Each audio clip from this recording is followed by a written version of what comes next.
काम नहीं करते थे, शर्माते थे, सबकी हेल्प करते थे। जब मोहम्मद सल्लल्लाहु अलैहि वसल्लम छोटे थे तो खाने काबा तो हाउस ऑफ अल्लाह है, जहाँ सब लोग हज करने जाते हैं, वही बना था। तो बच्चे सब ईटा ले जाके धो रहे थे और अल्लाह का घर बनाने में हेल्प कर रहे थे। अगर कोई अल्लाह का घर बनाता है तो अल्लाह उनके लिए जन्नत में घर बनाता है। तो उनके चचा भी धोने लगे ईटा। चचा का नाम क्या है? अब्बास बिन अब्दुल मुत्तलिब। मोहम्मद सल्लल्लाहु अलैहि वसल्लम भी करने लगे। उनका कंधा दुख रहा था।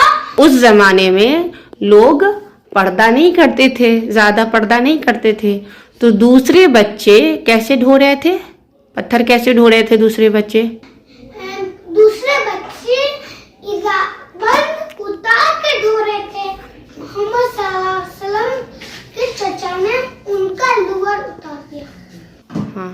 जब पगड़ी बना तो मोहम्मद सल्लल्लाहु अलैहि वसल्लम बेहोश हो गए। जब होश आया तो बोले लोअर बना, क्योंकि उनको बहुत शर्म आती थी। हमें भी शर्म करनी चाहिए और कोई बुरा काम नहीं करनी चाहिए, दूसरों की हेल्प करनी चाहिए और किसी के सामने कपड़ा नहीं उतारना चाहिए। ओके, मोहम्मद सल्लल्लाहु अलैहि वसल्लम कौन थे? मोहम्मद सल्लल्लाहु अलैहि वसल्लम हमारे लास्ट प्रॉफेट थे। खाना काबा क्या है? खाना काबा अल्लाह का घर है, हाउस ऑफ अल्लाह। हज क्या है? अल्लाह का फिफ्थ पिलर है। हमारे नबी सल्लल्लाहु अलैहि वसल्लम के चचा का नाम क्या था? अब्बास बिन अब्दुल मुत्तलिब। अल्लाह का घर बनाने में हेल्प करने से क्या होता है?